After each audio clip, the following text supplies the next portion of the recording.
Well, hello, and welcome back to Kelly's Corner. I know it's been a couple of weeks since I've been able to do an episode.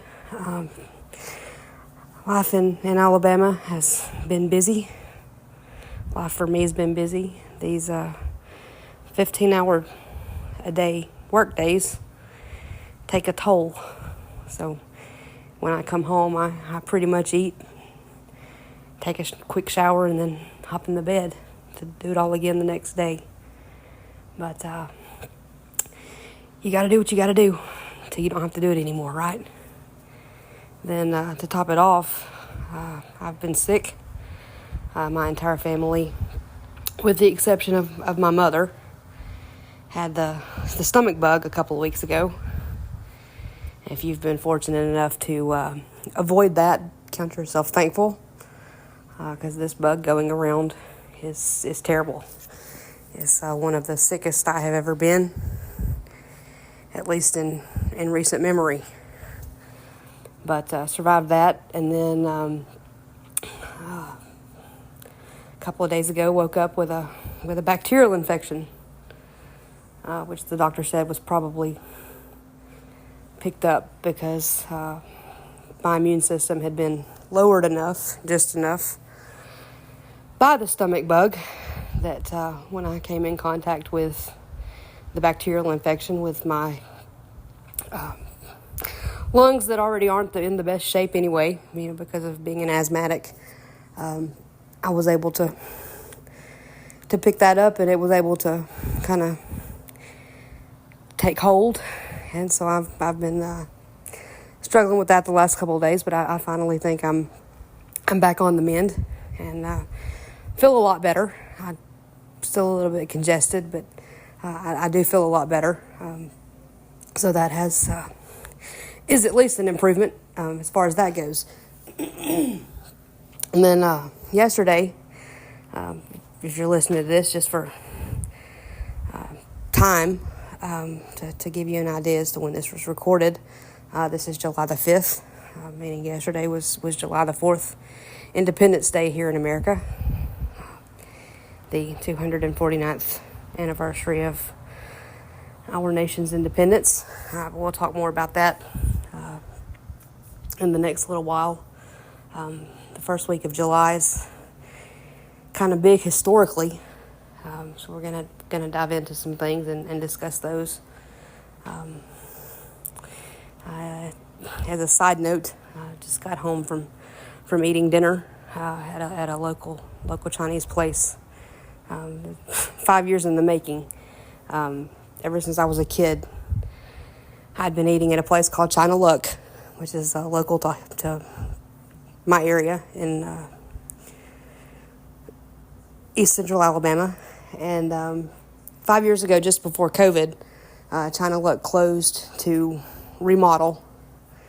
And then COVID hit, and some family members passed away over in China, and they had to go take a trip over there, and then the COVID thing happened, and anyway, it just kind of got delayed, and then they were going to reopen and never reopened and put off reopening, and it was a whole big thing. And this past week, they finally, after 5 years, reopened, and ate there for dinner.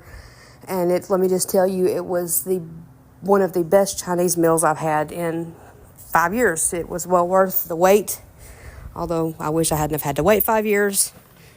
But it was delicious. It was amazing. So if you're ever in the area, look up China Luck. It's great. It's just like I remembered it. Got one of my favorite meals, Mandarin combination, and egg drop soup. Prices were reasonable, and it you could tell that people had missed the restaurant because it was full. But anyway, let's go ahead and dive into some history. Talk about the first week of July and some of the historical impacts that have been had over the years with the first week of July.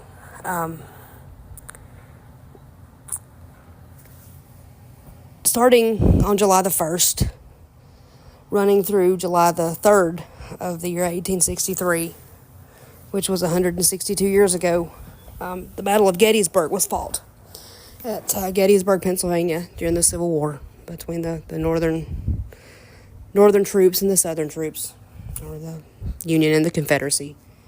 And then the final day culminated in a battle called Pickett's Charge. And the Battle of Gettysburg involved the largest number of casualties in the entire war. And it's often described as the war's turning point. Before the Battle of Gettysburg, the South was doing fairly well. And many believed that the South was going to win. But then the Battle of Gettysburg was fought, and Pickett's Charge. And the Southern Army did not fare very well at all. And that is believed to be the turning point of the Civil War. And then it just kind of went downhill for the South from there. And then at the Battle of Gettysburg, there was an estimated more than 50,000 casualties in the 3-day battle. So three days, an estimated 50,000 lives were lost. And it's the bloodiest single conflict of the entire war. So it had some consequences, and it ultimately ended up being, what most historians believe and point to as being the turning point of the war. And the war went on for another almost 2 years. It took them almost 2 years to ultimately defeat the Confederate Army, but it started looking up for the Union Army at that point. And then on July the 2nd of 1881, 144 years ago, the 20th President of the United States, James Garfield, was on his way to vacation with his family, and he had stopped at the Baltimore and Potomac Railroad station to catch a train there in Washington, D.C. It's no longer there. That building has since been torn down, and it has now been replaced with the National Portrait Gallery. And I do believe that they have a plaque type thing outside the National Portrait Gallery where the building used to stand. But the 20th President of the United States, James A. Garfield, was shot by a disgruntled office seeker on July the 2nd at the Baltimore Potomac Railroad station, waiting on his train. He had just gotten there. He was shot by Charles Guiteau, and the bullet didn't kill him instantly. In fact, some would argue, and I think history's kind of probably proven, that if they had just left the bullet alone, he probably would have survived. But because their doctoring techniques weren't as clean and up to par as what we know and expect today from our medical professionals, they would probe for the bullet, and they would use unwashed hands and unclean utensils to try to find where the bullet was. They would stick a probe in the wound to try to trace the path of the bullet to find the bullet, or probe with their finger without using antiseptic or any kind of washing of the hands or the utensils.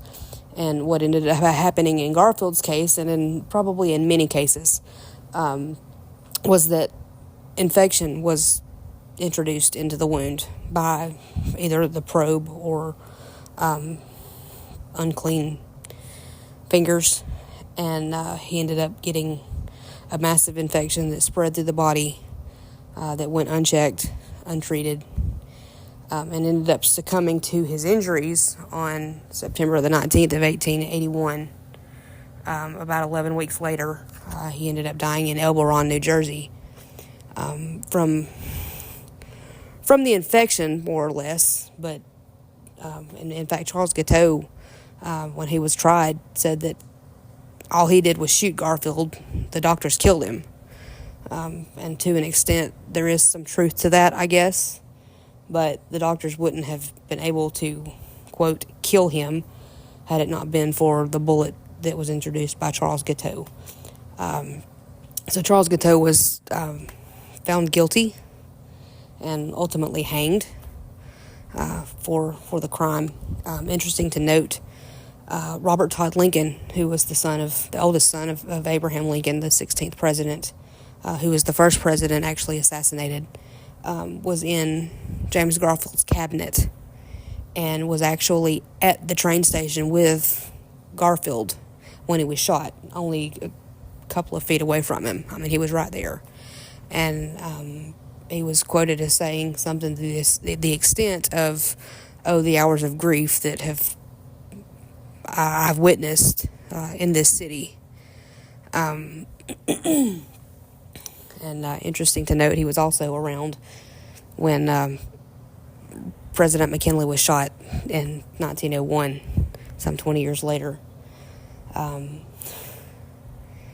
then at some point after that, he decided he might better get out of politics, I guess. So he was in close proximity when President Garfield was shot. He was in his cabinet, and it affected him because undoubtedly he remembered a few short years before that when his father was assassinated as well.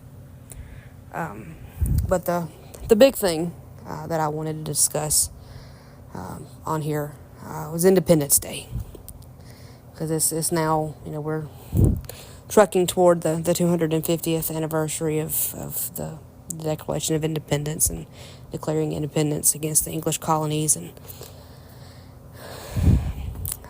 we're moving toward that now.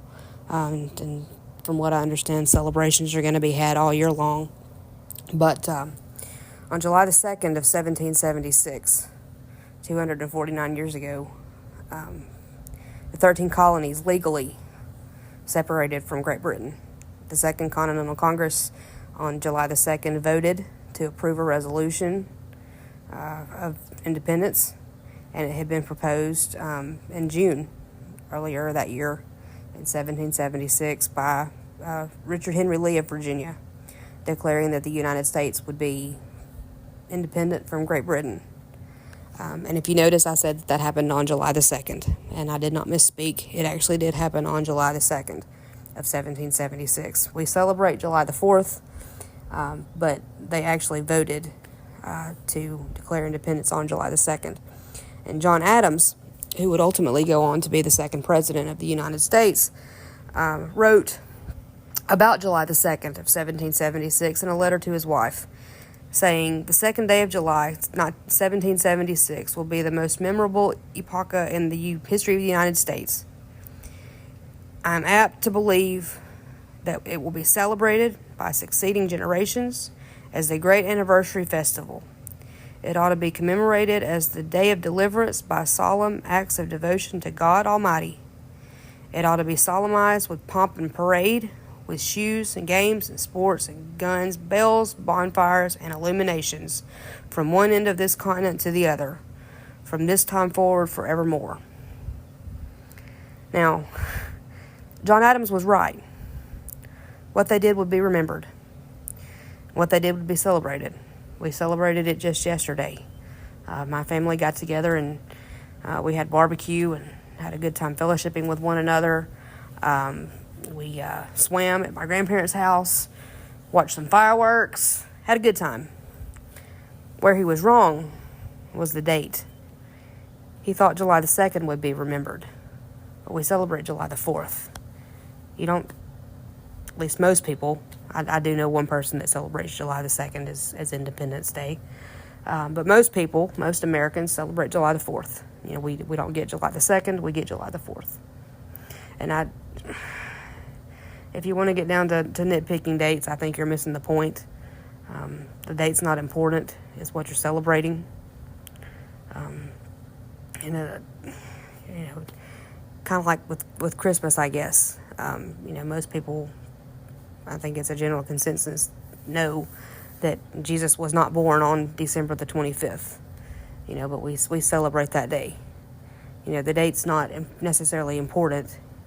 It's just that you commemorate it. And, for these kind of things, you pick a particular day and just kind of roll with it. So John Adams was right. What they did would be remembered and would be celebrated. But he was off by 2 days. And then, jumping right into, to July 4th. 56 delegates. July 4th, 1776. 56 delegates of the Continental Congress, which included men like John Hancock, Thomas Jefferson, John Adams, Benjamin Franklin, Samuel Adams, and Richard Henry Lee, and 50 other men, voted to approve the final wording of the Declaration of Independence. By declaring the Declaration of Independence, saying we're going to be independent, free from England, you have no more rule over us at all. By doing that, each of these men were committing treason against the British Crown. And treason is punishable by death. So essentially, they were signing their own death warrants by signing the Declaration of Independence. And although there's some debate as to when the Declaration was actually signed, the general consensus for most historians is that the majority of the delegates signed it on August the 2nd of 1776. But as president of the Congress, John Hancock was the first to sign. Some say and think that he actually signed on July 4th. And maybe he did, I don't know. But the majority of the delegates, most historians believe, and I tend to be one of them, that they voted for independence on July the 4th, and then the majority of the delegates signed on August the 2nd. Now, when John Hancock signed, I have no idea. He may have signed on August 2nd, too. He might have signed on July 4th. To me, that's, again, missing the point. The point is they voted for independence, agreed that we're going to do this on July the 4th, and that's why we celebrate July the 4th. But most historians believe that the majority, and some could have signed on July the 4th, but the majority signed on August the 2nd. But John Hancock was the first to sign. That is known. And if you've ever seen the Declaration of Independence, you have undoubtedly seen John Hancock's signature. He signed in the very center of the document in a clear, legible fashion. And his, if you've ever seen it, his is the biggest signature. He wanted to make it impossible for anybody that saw that document to miss John Hancock's name. And he was famous. People all across the colonies knew John Hancock. The British Crown knew John Hancock. He'd caused them a little bit of problems in Boston early in the war, and even prior to the war. And if you remember from earlier episodes of this podcast, John Hancock was actually, him and Samuel Adams were the two that Paul Revere was going to Lexington to warn that, hey, they're coming for you. They're going to get you. If they catch you, you're going to be hanged. So the British were well aware of John Hancock. And so if they saw the document, they were going to know this is the John Hancock that we were after. So he signed a very big, very in the center so that you couldn't miss it. But he wasn't the only one who signed in a similar way. There were other men, like Charles Carroll. Charles Carroll, most people have probably never even heard of Charles Carroll. But the name Charles Carroll was a popular name back in the colonies day. Charles Carroll of Maryland signed on there on the day. He lived in Maryland. And to make sure that if they started coming after the people that signed the Declaration of Independence, to make for certain and for sure that they got the right Charles Carroll, so that they would know exactly where to look for him when it came time for, hey, we're going to try these people for treason, and if they're found guilty, we're going to execute them by hanging, to make sure that they got the right Charles Carroll and didn't mistake somebody else for being the Charles Carroll that signed the Declaration of Independence. He signed Charles Carroll of Carrollton so that they would know where to go find him. He didn't want any confusion as to who he was. He didn't want anybody else to mistakenly take the rap for something that he did. But each of these men, in their own way, whether it's Charles Carroll or John Hancock or John Adams or Thomas Jefferson or Richard Henry Lee or any of the countless other 56 men that signed the Declaration of Independence, each of these men, each of these brave men, weren't afraid to give the ultimate sacrifice, their lives, so that we could live and enjoy the freedoms that we have and that we hold dear. So they believed in what they were doing so much, they were willing to trade their life. Give me liberty or give me death, Patrick Henry said. And they meant it. It wasn't just something that they said. They had a lot at stake for signing this document. They probably weren't just going to come after them if this independence thing had failed. They were probably going to come after their families, their farms, their fortunes, everything. But they were willing to make that sacrifice. And 249 years later, we can celebrate. We're entering into the 250th year that we're still the land of the free and the home of the brave because of the brave. We can celebrate that we're still one nation under God. You know, the Bible says in Psalm 33:12, blessed is the nation whose God is the Lord, and the people whom he hath chosen for his own inheritance. The United States of America is and has been a very blessed nation.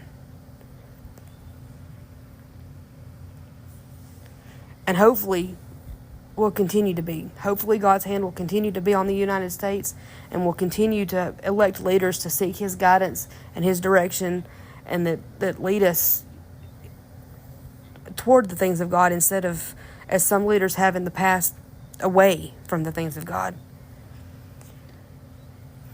It's interesting to note, kind of switching gears a little bit, 3 presidents of the United States have passed away on July the 4th.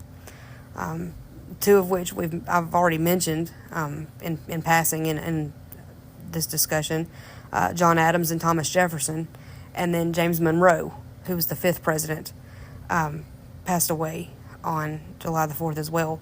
And it's kind of funny. John Adams was the 2nd president. He passed away on July the 4th. Thomas Jefferson was the 3rd president. He passed away on July the 4th. And James Monroe was the 5th president. He passed away on July the 4th.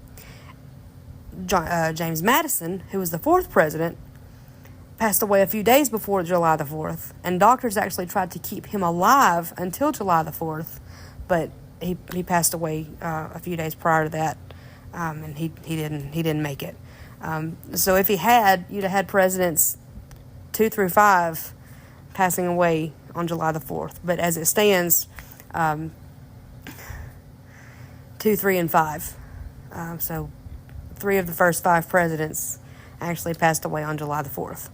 And just as a side note, I guess, George Washington wasn't even close. He passed away in December. So it wouldn't have been all of the first 5 by any means. But John Adams, let's talk about him for a minute.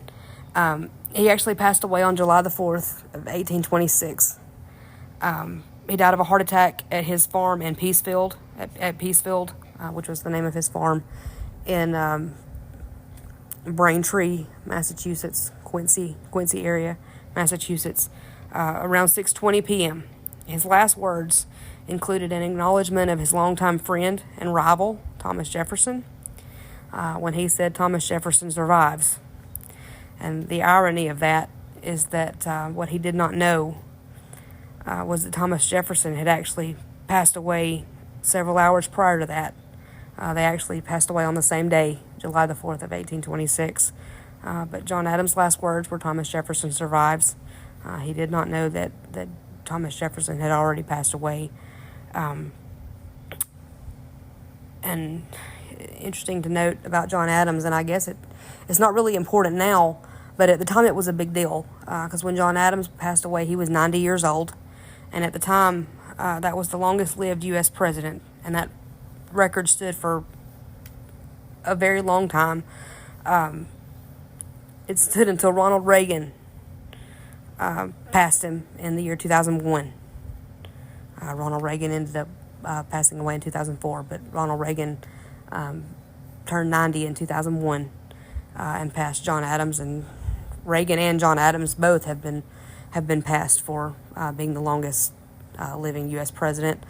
Jimmy Carter now holds that record at 100. He passed away a few months ago, this past December. But you got John Adams, who passed away on July the 4th of 1826. Also to note, on July the 4th, 1826, that was the 50th anniversary of the Declaration of Independence.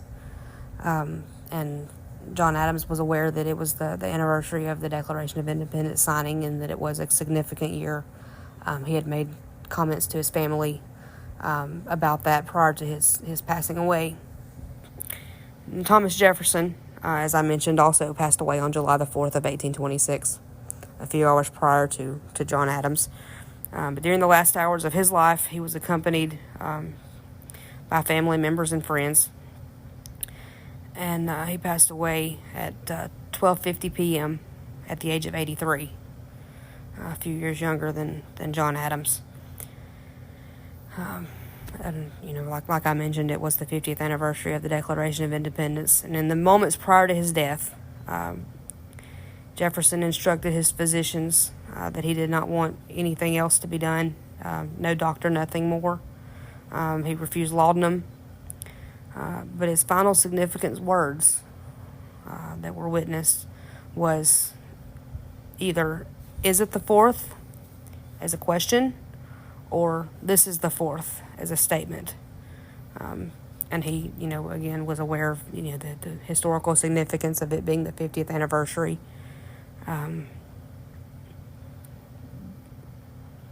But it's interesting to note when both he and John Adams passed away in 1826, the sitting president at that time was the 6th president, a man by the name of John Quincy Adams, who was the son of the 2nd president, John Adams. So he was actually the president when his father died.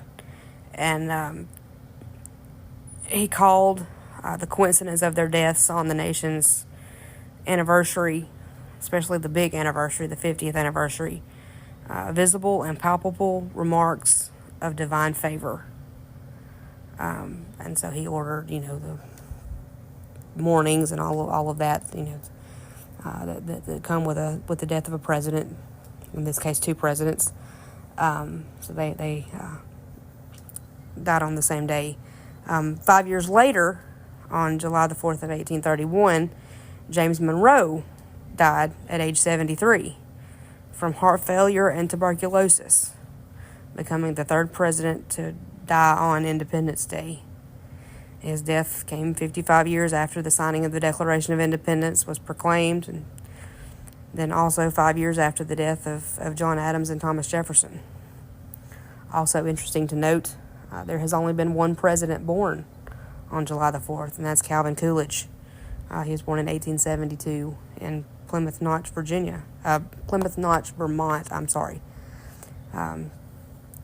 kind of a very small little town in Vermont.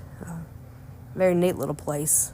I've had the privilege of visiting there a couple of years ago. Kind of neat little town. Not much to see, but a very beautiful area of the country. If you ever have the chance to go through Vermont.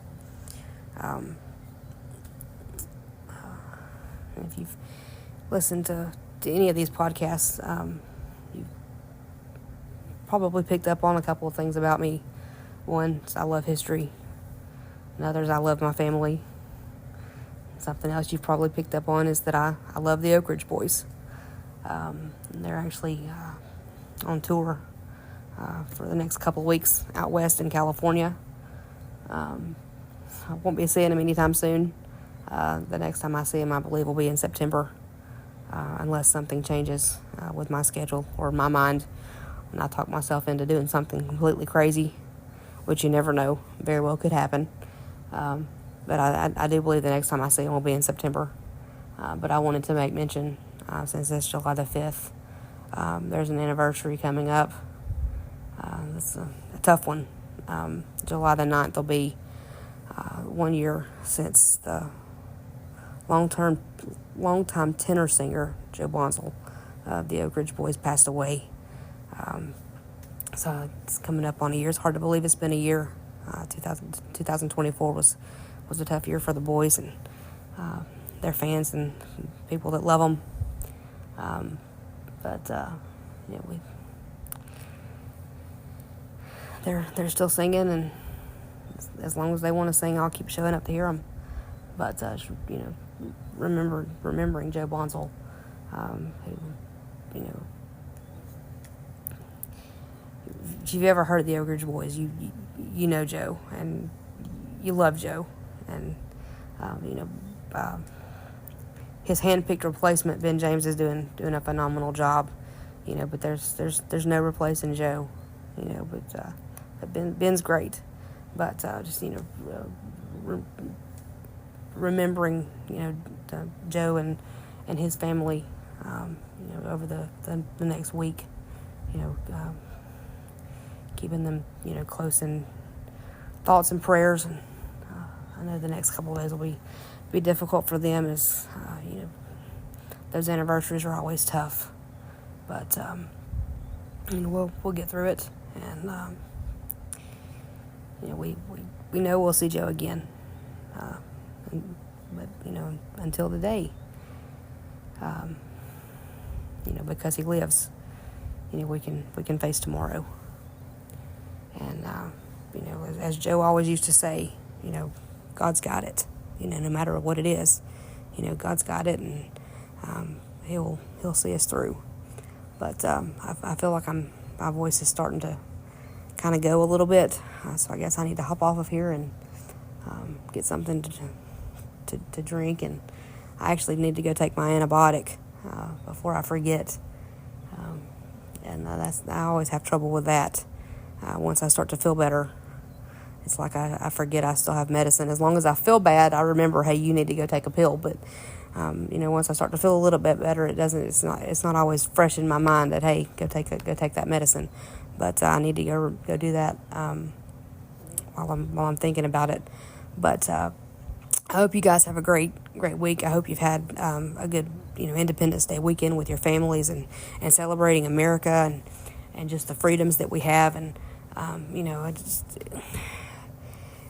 we owe so much to so many, and we are a very blessed country, a very blessed nation, and it's something, the freedoms that we have, we should never take for granted, and it's a good time of year to reflect on that, and if you're shooting fireworks, have fun, but think about and remember that, the freedoms that we have are not free, and, we're one generation away from losing them.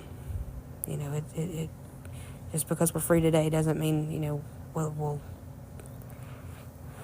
we can't do something stupid and elect the wrong people and lose our freedoms, but hope and pray that God's hand will remain on the United States, and He'll continue to bless these United States, and just enjoy the rest of your weekend, and we'll catch up later. Have a great night. See ya.